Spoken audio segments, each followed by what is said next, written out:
SSC পরীক্ষার result হয়েছে। যারা আজকের এই এসএসসি পরীক্ষায় ভালো রেজাল্ট করেছে, প্লাস পেয়েছে, কিংবা ভালো রেজাল্ট করেছে পেয়েছে, সবাইকে অভিনন্দন। বাংলাদেশ সরকারি কর্মকর্তা কর্মচারী কল্যাণ সমিতির পক্ষ থেকে সকল ছাত্রদেরকে, ছাত্রছাত্রীদেরকে এবং তাদের পরিবারকে আমরা ধন্যবাদ জ্ঞাপন করি।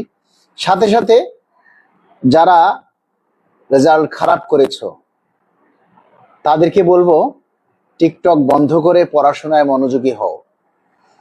গত বছর রেজাল্টেও A+ ছড়াছড়ি গেছে, আর এবছর পরীক্ষায় পাশের হার অনেক কম। এর থেকে বোঝা যাচ্ছে যে সেই ঢালাওভাবে পাশ করার সময় কিন্তু শেষ। এখন পরীক্ষায় পড়াশোনা করে কিন্তু পাশ করতে হবে, পরীক্ষা দিতে হবে। সুতরাং পড়াশোনা না করে পরীক্ষা দিয়ে ওই অটো পাস কিংবা আর একজনেরটা দেখে সেই পড়াশোনা করে A+ পাওয়ার দিন শেষ। আর A+ আসলে কোনো কাজে আসে না। একটা ভালো জায়গায় পরীক্ষা দিতে গেলে যদি A+ পাওয়া একজন স্টুডেন্ট ভালো একটা কলেজে চান্স না পায়, তাহলে সেটা হচ্ছে আরো দুঃখজনক, তাই না? তো যাই হোক, আমরা বাংলাদেশ সরকারি কর্মকর্তা কর্মচারী কল্যাণ সমিতির কাউন্সিল গত 7ই আগস্ট সম্পন্ন হয়েছে। সেজন্য সবাইকে, যারা উপস্থিত হয়েছেন, যারা সার্বিকভাবে সহযোগিতা করেছেন, সকলকেই আমরা আন্তরিক ধন্যবাদ এবং কৃতজ্ঞতা জানাই। আপনারা সবাই জানেন বরাবর যে বাংলাদেশ সরকারি কর্মকর্তা কর্মচারী কল্যাণ সমিতি সবসময় আপনাদের দাবি নিয়ে ছিল, এখনো আছে। আমরা আমাদের নবম পে স্কেল দ্রুত বাস্তবায়নের লক্ষ্যে উচ্চ পর্যায়ে যারা সংশ্লিষ্ট পে স্কেলের সাথে কাজ করছেন তাদের সাথে আমরা যোগাযোগ করে রক্ষা করে চলেছি। আপনাদের কিছু কর্মচারীদের মধ্যে এখনো ভুল ধারণা আছে।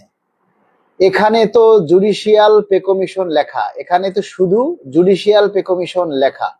আচ্ছা, যেটাই হোক, এখন আমাদের মধ্যে অনেকেরই ভুল ধারণা আছে। অনেকেই এখনো আসলে হতাশ, বিশেষ করে 2015 সালের পরে যারা চাকরিতে ঢুকেছেন তারা এই পে স্কেল সম্পর্কে আসলে তাদের তেমন একটা ধারণা নেই, কেননা তারা পে স্কেল একবারও পায়নি।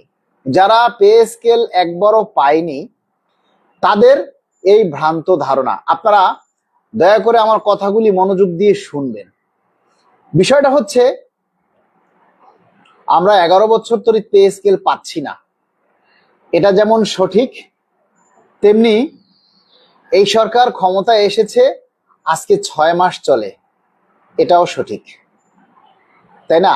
আপনাকে যদি সরকারের দায়িত্ব দেয়া হয়, তাহলে আপনি ক্ষমতা গ্রহণ করার পর কি চিন্তা করবেন?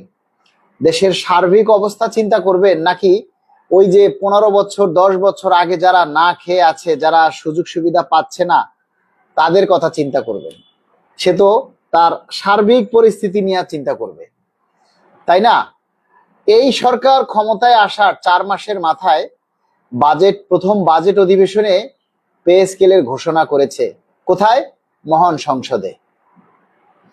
মহান সংসদে যখন বাজেট বক্তৃতায় কোনো কিছু ঘোষণা করা হয়, যেমন সংসদে যখন এই বাজেট উপস্থাপন করা হয়, তার পূর্বে এই বাজেট বক্তৃতাটা, বাজেটে যা থাকবে, অর্থাৎ একটা দাড়ি কমাও দিতে গেলে সেটা রাষ্ট্রপতি এবং প্রধানমন্ত্রীর অনুমোদনের দরকার হয়। ঠিক আছে, এই জিনিসগুলি খেয়াল করবেন। প্রধানমন্ত্রীর অনুমোদন লাগে, রাষ্ট্রপতির অনুমোদন লাগে, তারপরে সেই বাজেট বক্তৃতায় পে স্কেলের বক্তব্য স্থান পেয়েছে এবং সেখানে ঘোষণা হয়েছে 1 জুলাই 2026 থেকে পে স্কেল বাস্তবায়ন করা হবে। যদি সরকারের চিন্তা থাকতো যে পে স্কেল দিবে না, এবারের বাজেটে বা এবছর সরকার পে স্কেল দিবে না, তাহলে ওনারা সেটা সংসদের বাজেট বক্তৃতায় আপনাকে ঘোষণা দিত না। ওনারা নীতি নির্ধারক পর্যায়ে, যেমন একটা সরকার তার প্রথম যে কাজকর্মগুলা করে সেটা হলো ইশতিহার। ইশতিহারে তারা নানা কাজকর্মের কথা লিখে যে আমরা এটা করব, সেটা করব, ওইটা করব। সেগুলি অনেকটাই তারা করে, অনেকটাই করে না। আবার যদি সরকারের চিন্তা থাকতো যে না আমরা এবছর পে স্কেল দিব না, সামনে দিব, তাহলে সরকার হয়তো সচিবালয়ের কোনো একটা জায়গায় বসে, যেমনটা অনেক আগে, যেমন ওই যে আগের যে জনপ্রশাসন মন্ত্রণালয়ের মোখলেসুর রহমান স্যার, জনপ্রশাসন সচিব, উনি ঘোষণা দিয়েছেন কোথায় বসে? সচিবালয়ের ব্যালকনিতে বসে, সচিবালয়ের বারান্দায় বসে, যখন উনি একটা রুমে ঢুকবে ওই সময় সাংবাদিকদের প্রশ্নের জবাব দিয়েছেন, ঠিক না?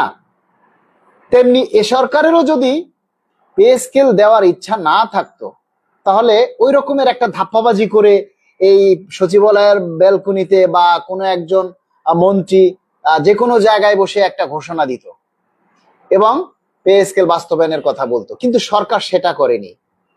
সরকার আপনাকে পে স্কেল বাস্তবায়নের জন্য, আচ্ছা সৈয়দা তাবাসসুম, তুমি লাইভটা শেয়ার করে পারলে লাইভে যুক্ত হও। ঠিক আছে?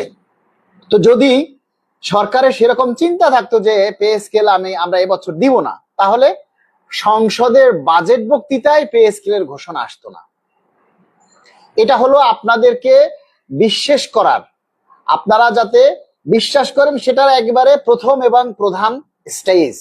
আপনারা অনেকেই বলতেছেন যে সরকার পে স্কেল দিবে না, এ সরকার মূলা দেবে, গাজর দেবে, এটা দেবে, সেইটা দেবে, নানান রকমের আপনারা কমেন্ট করতেছেন। এই কমেন্টস গুলি কারা করতেছে জানেন? এই কমেন্টস গুলি করতেছে 2015 সালের চাকরি পাওয়া কিছু মূর্খ কর্মচারী, যারা সরকারের সম্পর্কে এখনো ধারণা হয়নি যে একটা কমেন্টের কারণে সে সাসপেন্ড হতে পারে, একটা বাজে মন্তব্যের কারণে তার চাকরি চলে যেতে পারে। এই এই সেন্সটা, এই কমন সেন্সটা বা এই বোধটা এই সমস্ত কর্মচারীদের মধ্যে এখনো হয়নি। আর হয়নি বলেই তারা একজন মন্ত্রীকে নিয়ে, সরকারি চাকরি করে আপনি একজন মন্ত্রীকে নিয়ে, দেশের সরকারকে নিয়ে একটা বাজে মন্তব্য আপনি করতে পারেন না। সুতরাং আমার লাইভে এসে বা আমার ভিডিওতে বিভিন্ন পোস্টে আপনারা যারা এই কমেন্টস গুলি করেন, বিশেষ করে আপনি যদি সরকারি চাকরিজীবী হয়ে থাকেন, তাহলে সাবধান হয়ে যান। সরকার কিন্তু আস্তে আস্তে কঠোর হচ্ছে। আপনার একটা কমেন্টসের কারণে আপনি সাসপেন্ড হতে পারেন, আপনার চাকরিটা চলে যেতে পারে। এই বিষয়টা মাথায় রাখবেন। সরকারের যদি পে স্কেল দেওয়ার ইচ্ছা না থাকতো, তাহলে সরকার সংসদে বাজেট বক্তৃতায় পে স্কেলের ঘোষণা আসতো না। আর এখন যে সর্বশেষ সচিব কমিটির চূড়ান্ত ফলাফল হয়ে গেছে, এখন যে জিনিসটা হচ্ছে সেটা হচ্ছে প্রধান অর্থমন্ত্রীকে প্রধান করে কমিটি করা হয়েছে। তার মানে হচ্ছে অর্থমন্ত্রীর পরের ধাপই হচ্ছে মন্ত্রিসভা, অর্থমন্ত্রীর পরবর্তী ধাপই হলো মন্ত্রিসভা। অর্থমন্ত্রী যাচাই বাছাই করে কোথায় দিবে? সচিবের কাছে দিবে।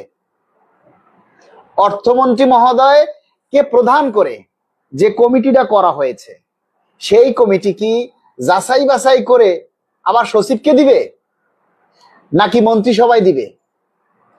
এই কমন সেন্সটা কি আপনাদের আছে? অর্থমন্ত্রী মহোদয়কে যেখানে প্রধান করে কমিটি করা হয়েছে, তারা যাচাই বাছাই করে অল্প দিনের মধ্যেই আপনি মানে মন্ত্রিসভায় উঠবে। অন্যায়ের বিরুদ্ধে কথা বলা যাবে না, অবশ্যই অন্যায়ের বিরুদ্ধে কথা বলা যাবে, কিন্তু আপনি সরকারি চাকরিজীবী হয়ে সবকিছু বলতে আপনি পারবেন না। কালো আইন বলে একটা কথা আছে, কালো আইন বলে একটা কথা আছে, সেটা মাথায় রাখবেন। আপনি সরকারি চাকরি করেন, তার মানে আপনি পাবলিক না যে আপনি সরকারের সমালোচনা করবেন। আপনি সরকারি সমালোচনা করতে পারেন, কিন্তু আপনার এই সমালোচনার কারণে যে কোনো সময় আপনি সাসপেন্ড হতে পারেন। তখন পে স্কেল দিয়ে কি করবেন? আপনার যদি চাকরিই না থাকে, তখন আপনি পে স্কেল দিয়ে কি করবেন বলেন? যুক্তি আছে কিনা, আমি কি ভুল বলছি কিনা? আপনার যদি চাকরিই না থাকে, তাহলে আপনি পে স্কেল দিয়ে কি করবেন? আর একজনে লিখছে, ভাই আপনি এত ভয় দেখাইয়েন না, এত ভয় নিয়ে দলের চাকরি করি না, এক তো চাকরি করি না। আচ্ছা, আপনার কমেন্টটা আমি স্ক্রিনশট দিয়ে রাখলাম, ওকে ফাইন। আমি এত ভয় দেখাইয়েন না, দাঁড়ান, আপনি এম আমিনুল ইসলাম, ঠিক আছে, আপনি লিখছেন ভাই আপনি এত ভয় দেখাইয়েন, এত ভয় নিয়ে ধনের চাকরি করি না। আল্লাহ হাত পা দিয়েছে, চাকরি গেলে হ্যাঁ এমন না যে মরে যাব সবাই।